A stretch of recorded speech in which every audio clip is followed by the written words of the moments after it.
Hello guys, good morning to you. Welcome to my YouTube channel. I hail you on this platform. As we know, we have been studying for a long time about the part of speech which is going on very attractive and very knowledgeful things. So guys, let's let's start today's topic because today's topic is in the part of speech demonstrative pronoun. In the first topic we had studied about the personal pronoun, and second topic today's we are going to study about demonstrative pronoun. मित्रों, आप लोग का मेरे YouTube channel पर स्वागत है। आप लोग कैसे हैं? मुझे उम्मीद है कि आप लोग मस्त होंगे, स्वस्थ होंगे, आप लोग की पढ़ाई चल रही होगी। आज हमने अपने टॉपिक में पार्ट ऑफ स्पीच में फिर मैंने बढ़िया सा टॉपिक चुनाव किया है। जैसा कि पिछले वीडियो में बताया, हम लोग पार्ट ऑफ स्पीच में प्रोनाउन के बारे में पढ़ रहे हैं। प्रोनाउंस में हम लोग पर्सनल प्रोनाउन के बारे में पढ़ा। आज की वीडियो में हम लोग डेमॉन्स्ट्रेटिव प्रोनाउन में अध्ययन करेंगे। देखिए गाइज, डेमॉन्स्ट्रेटिव प्रोनाउन, डिमॉन्स्ट्रेटिव, अगर इसका रियलिटी देखा जाएगा, इसका हम अर्थ देखें, वास्तविक अर्थ देखें हम, जो डेमॉन्स्ट्रेटिव प्रोनाउन माने होता है, यह इसका मतलब होता ही है, डिमॉन्स्ट्रेट में होता है दिखाना। डिमॉन्स्ट्रेट माने दिखाना या प्रदर्शित करना, शो करना, दिखाने वाला, प्रदर्शित करने वाला, इशारा करने वाला। अगर हम शब्द को बांटे तो डिमॉन्स्ट्रेट मतलब होता है दिखाना, प्रदर्शित करना। तो यहाँ पर होगा कि डिमॉन्स्ट्रेटिव प्रोनाउन का मतलब संकेतवाचक सर्वनाम या निश्चयवाचक सर्वनाम भी कर सकते हैं।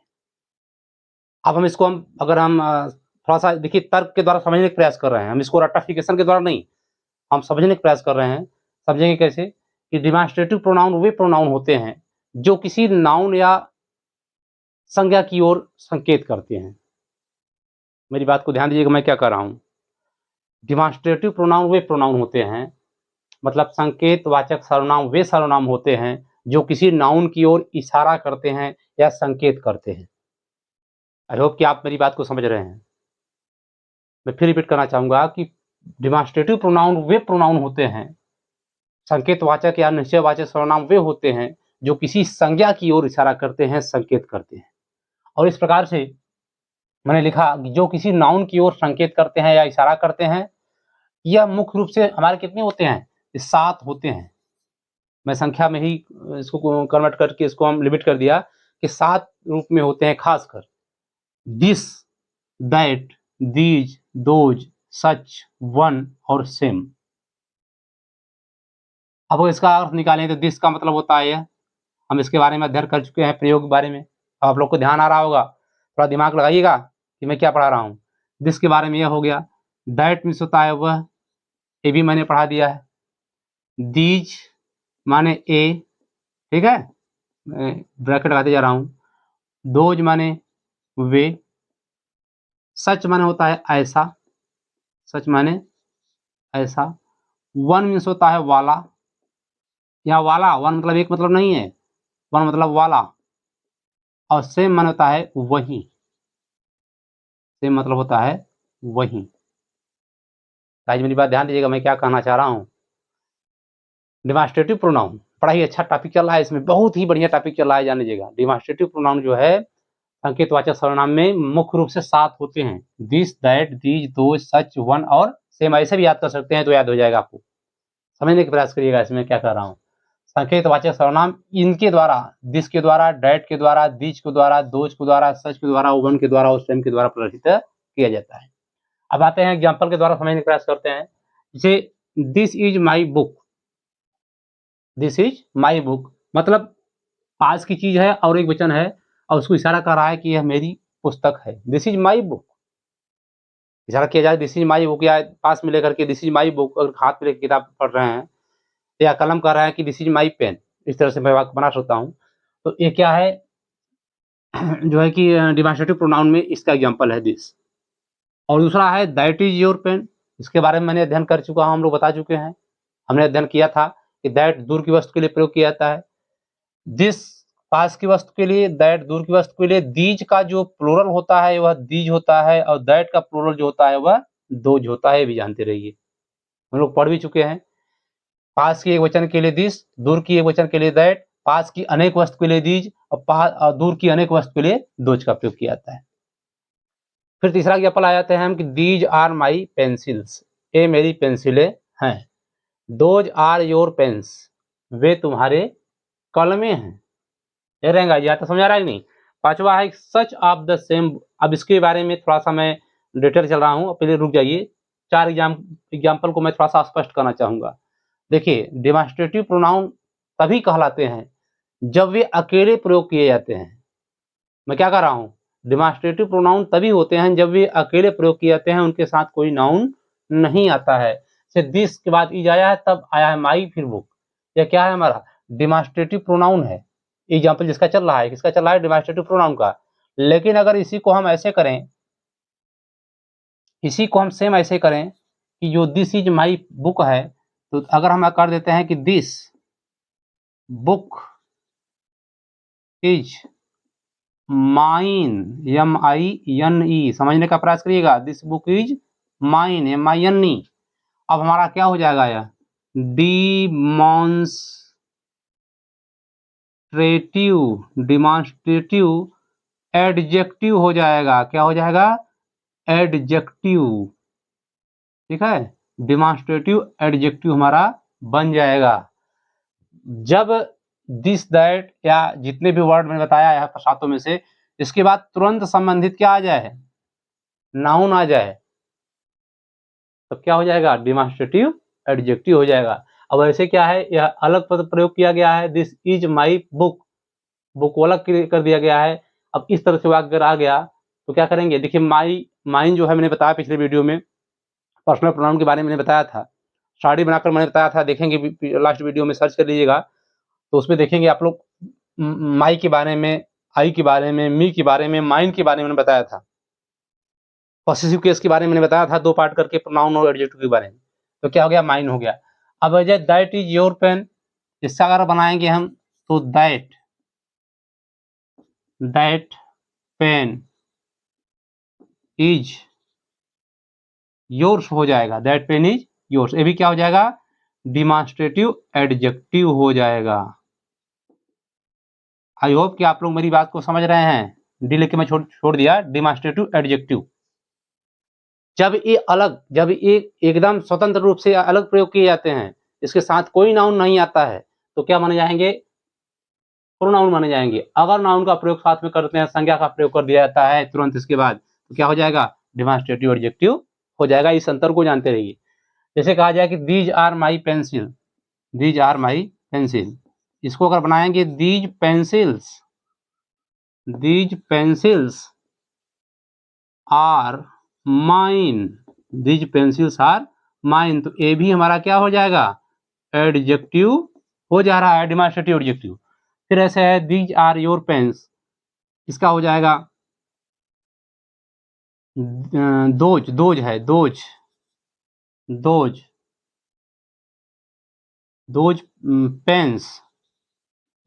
पेन्स आर योर्स, ये भी क्या हो जाएगा, एडजेक्टिव हमारा हो जाएगा। कैसा एडजेक्टिव हो जाएगा, डिमॉन्स्ट्रेटिव एडजेक्टिव हो गया। आई होप कि आप लोग मेरी बात को समझ रहे हैं।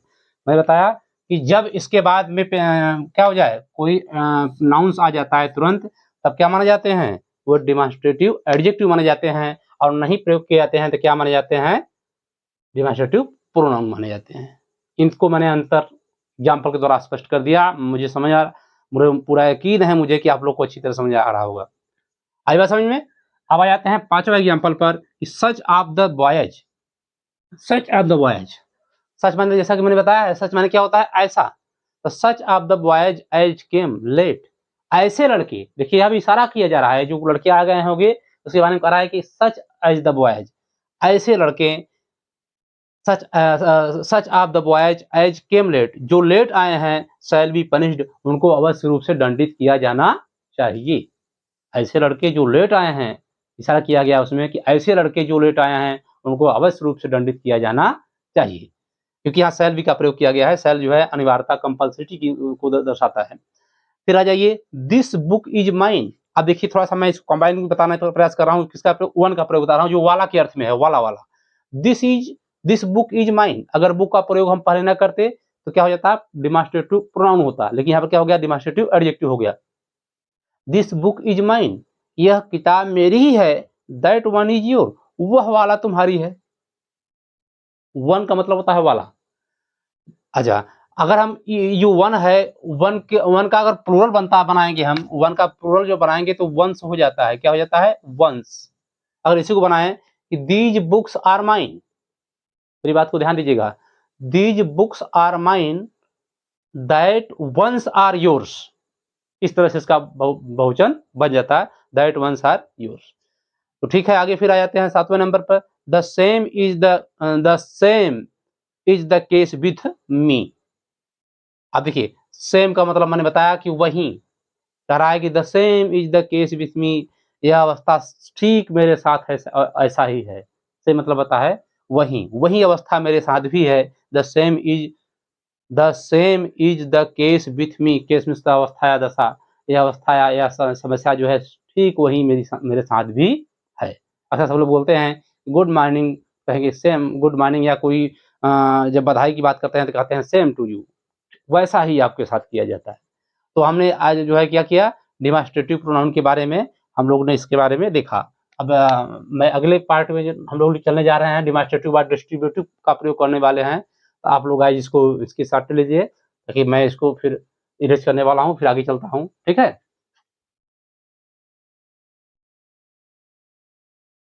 हाँ गाइज, तो आ जाते हैं हम लोग फिर नंबर तीसरा पर, डिस्ट्रीब्यूटिव प्रोनाउन के बारे में।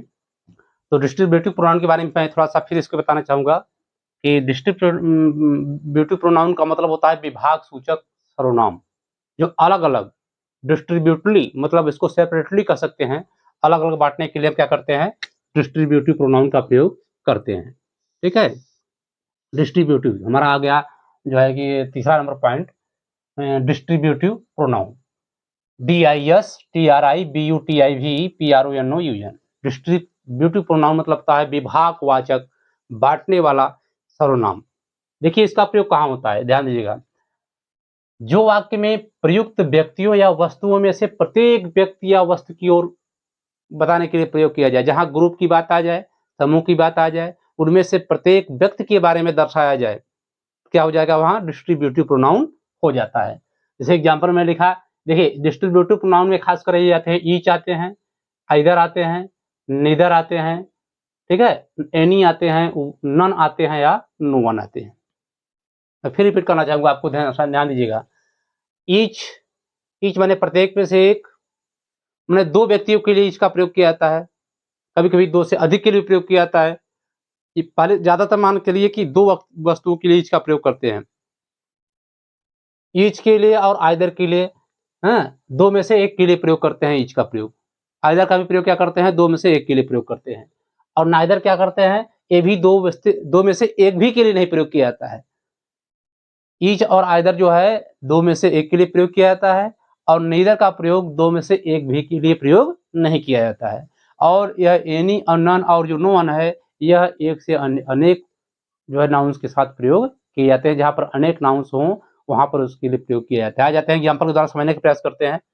मैंने कहा कि each of the four boys got a prize, चार लड़कों में से प्रत्येक, ठीक है, हमने कहा इसका प्रयोग देखिए दो व्यक्तियों के लिए प्रयोग किया जाता है, और कभी कभी इसका प्रयोग हम दो से अधिक के लिए प्रयोग करते हैं, लेकिन उसमें सिर्फ एक के बारे में दर्शाने की बात कही जाती है। ठीक है, each of the four boys got a prize, चारों लड़कों में से प्रत्येक लड़के ने क्या पाया? पुरस्कार पाया। चार लड़के थे, चारों में से लड़के क्या हुए? पुरस्कार को प्राप्त किए। हम इसको ऐसे भी कर सकते हैं कि ईच ऑफ द बॉयज, केवल each of the boys got a prize भी कर सकते हैं। ईच ऑफ द बॉयज कहने का मतलब दो लड़के केवल हैं, उनमें से दोनों को प्रयोग, दो या तीन लड़के हैं, उनमें से प्रत्येक को पुरस्कार मिला, तो यह कह सकते हैं कि each of the boys got a prize भी कर सकते हैं। आइदर का प्रयोग क्या किए? आइदर ऑफ यू टू में कम, आप दोनों में से प्रत्येक, हाँ, दो में से एक कह रहा है कि आइदर ऑफ यू टू में कम, दोनों में से क्या कर सकते हैं, एक आ सकते हो। दोनों में से एक की बात कर रहा है, आइदर ऑफ टू, दो लोग हैं तो कह रहा है आप में से दोनों में से एक आ सकते हैं। आइदर मतलब या नीदर का मतलब होता है नीदर ऑफ टू में कम, दोनों में से एक भी नहीं आ सकते हो। जहाँ पर दो की बात कही जाए, दोनों में से एक भी की बात नहीं कही जाती है। दो वस्तु हैं, वहाँ पर उसमें से एक के बारे में भी नहीं कहा जा रहा है, क्या हो गया वहाँ पर नीदर का प्रयोग हो गया। फिर आए any of these four boys में stand first. Any of these four boys, इन चार लड़कों में से कोई भी लड़का क्या कर सकता है, each any of these four boys में स्टैंड फर्स्ट, कोई एक लड़का जो है इन चारों में से प्रथम आ सकता है। फिर क्या कह रहा है कि no one can solve these questions among these boys. No one, देखिए मैंने कहा प्लूरल के लिए प्रयोग किया जाता है, तो no one can solve these questions, इन प्रश्नों में से कोई भी नहीं हल कर सकता है अमंग दीज बॉयज, इन लड़कों में से। यहाँ पूरे चैलेंज की बात कर रहा है कि इन लड़कों में से कोई भी लड़का इस क्वेश्चन को हल नहीं कर सकता है। यहाँ तक हमने बताया, ठीक है। अब हम देखते हैं, हमने बताया था कि देखिए each of the four boys है, अगर हम कहते हैं कि each of the boys got a prize, अगर इसको हम कर देते हैं इसी को एग्जाम्पल में मैं ईच, देखिएगा ईच बॉयज, हाँ each boys got a prize, तो ये हमारा क्या हो जाएगा, ये हो जाएगा हमारा डिस्ट्रीब्यूटिव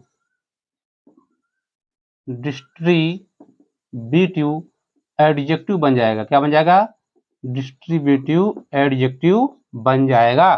कब बन गया, जैसा कि मैंने अभी इसके पहले इसके पहले मैंने बताया था डिमॉन्स्ट्रेटिव प्रोनाउन के बारे में कि जब अकेले प्रयोग किए जाते हैं, देखिए अकेले प्रयोग किए जाते हैं तो आपका प्रयोग होता है, आपके साथ क्या होता है, प्लूरल नाउन का प्रयोग किया गया।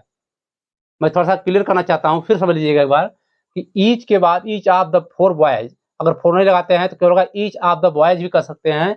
तो यहाँ पर क्या हो गया, देखिए जब ईच ऑफ का प्रयोग किया जा रहा है तो मालूम पड़ रहा है क्या है, यह डिस्ट्रीब्यूटिव प्रोनाउन है। एग्जाम्पल किसका है, डिस्ट्रीब्यूटिव प्रोनाउन का सब एग्जाम्पल मैंने दे दिया। लेकिन each boys got a prize या ईच जो है फोर बॉयज कर देते हैं, यहाँ पर तुरंत हम क्या कर देते हैं, each boys got a prize, तो हमारा क्या हो गया, डिस्ट्रीब्यूटिव एडजेक्टिव हो जाता है। इस तरह से तमाम वाक्य हम लोग उसको बना सकते हैं। क्या मतलब, ईच के बाद तुरंत हमारा क्या आ गया, नाउन का प्रयोग आ गया। ईच के बाद, सेम के बाद, नाइदर के बाद, ये सब जितने वर्ड हैं मैंने बताया। फिर मैं वही चीज रिपीट करना चाहूंगा कि जब तुरंत उसके बाद नाउन आ जाता है तो क्या हो जाता है, वह एडजेक्टिव बन जाता है, ठीक है। और जब तक वह प्रयोग नहीं होता है, जैसे आपका प्रयोग जहां पर लग जाता है वह प्लूरल नाउन के साथ इंडिकेट करने के लिए हो जाता है। यहाँ पर मैं आप लगा दिया, आइदर ऑफ यू टू मे कम, ठीक है। अगर इसको भी बनाया कि आइदर ऑफ, यहाँ यह अगर बनाया कि आइदर यू कहेंगे तो मे कम, तो यहाँ क्या बन जाता है, डिस्ट्रीब्यूटिव एडजेक्टिव बन जाता है। आप लोग एक बार गौर करिएगा, देखिए वाक्य पर फिर से देख लीजिएगा, कोई दिक्कत नहीं होना चाहिए हमारे हिसाब से, कोई प्रॉब्लम नहीं होना चाहिए।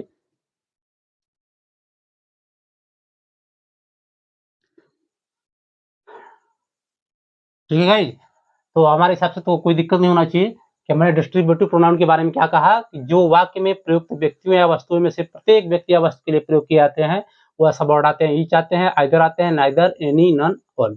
अंतर स्पष्ट करने की बात बस इतने है कि ये जो है दो में से है, ये सब क्या है, दो में से एक, यह क्या है, दो में से एक भी नहीं। तो मतलब ईच और आइदर दो में से एक, और नाइदर जो होता है दोनों में से एक भी नहीं के अर्थ में आता है, नेगेटिव सेंस में। एनी, नन और नो वन जो होता है वह एक से अधिक नाउन्स के साथ ही प्रयोग किए जाते हैं, हमेशा प्लूरल के साथ प्रयोग किए जाते हैं। ये महत्वपूर्ण बात ध्यान देने की चीज है। तीसरी बात यह है कि जब ईच के बाद ऑफ ना करके, मतलब जब ईच के बाद सिंगुलर जब अकेले ईच प्रयोग किया जाता है तो क्या माना जाता है, हमारा डिस्ट्रीब्यूटिव प्रोनाउन माना जाता है। और ईच के बाद अगर कोई नाउन का प्रयोग कर दिया जाता है तो क्या होता है, डिस्ट्रीब्यूटिव एडजेक्टिव बन जाता है, ठीक है। अब एग्जाम्पल के द्वारा मैंने सब समझाने का प्रयास किया। आई होप कि आप लोग मेरी बात को समझ चुके होंगे, कोई दिक्कत नहीं होगी। कहीं अगर कोई दिक्कत होती है, आपको ये सेशन, आपको पढ़ने में, आपको या अध्ययन करने में यह सेशन कैसा लगा, अगर आपको सेशन अच्छा लगा हो तो आप थम्स अप करिएगा, लाइक करिएगा, वीडियो को अपने मित्रों में शेयर करके उसको डिस्ट्रीब्यूट करिएगा ताकि और वितरित करिए, सब लोग अध्ययन करें और इस ज्ञान से सब लोग कोई वंचित न रहने पाए, ये प्रयास करिएगा। मेरा आप लोग से यही गुजारिश है कि आप लोग वीडियो में लगे रहिए, पढ़ते रहिए और आप ढंग से पढ़ते रहेंगे। मैंने कहा हूँ कि जो बेसिक टू एडवांस है, मेरा जो ग्रामर पोर्शन है इसमें प्रिपरेशन लेवल भी आ जाएगा अभी। अभी मैं बेसिक लेवल भी चला रहा हूँ, क्योंकि मैं न्यू पर विशेष ध्यान देता हूँ, बेसिक चीज़ ज़्यादा ध्यान देता हूँ। बेसिक जब हमारा कांसेप्ट क्लियर रहेगा, तो वह हमको आगे चल के लाभप्रद रहेगा। आगे हम कठिन से कठिन चीज़ को भी आसानी से समझ सकते हैं। इसलिए मैं इसको बेसिक लेवल पर पढ़ाने का प्रयास कर रहा हूँ, इसलिए बहुत हाई लेवल ले जा रहा हूँ। लेकिन बेसिक टू एडवांस जो है उसके लेवल पर मैं चल रहा हूँ। फिलहाल मैं चलूँगा। मेरा कंटेंट एक ऐसा था, मैंने जो आज का टॉपिक लेकर आया, तो आप लोग को कैसा लगा? अगर अच्छा लगा हो तो ज़रूर हमको बताइएगा। कहीं दिक्कत कोई परेशानी हो तो उसको भी उसको मैसेज बॉक्स में दीजिएगा। तो ठीक है गाइज़, आज मैं अपना सेशन इसी पे समाप्त करता हूँ और फिर अगले टॉपिक को हम इसी पर प्रोनाउन के बारे में चल रहे हैं। हमने बताया कि 11-12 नंबर में बता दिया हो, इसके भी जो भेद होते हैं, तो मैं आज 2 को सेलेक्ट कर लिया। पिछली बार 1 पढ़ा था हमने केवल पर्सनल, आज हमने 2 पढ़ा और फिर चौथा, 5वां इस तरह से पढ़ते जाएँगे और आप लोग नोट डाउन करते जाइए और तैयारी करते रहिए। ठीक है? तो आज के लिए मैं अपना सेशन यहीं समाप्त करता हूँ। नमस्कार।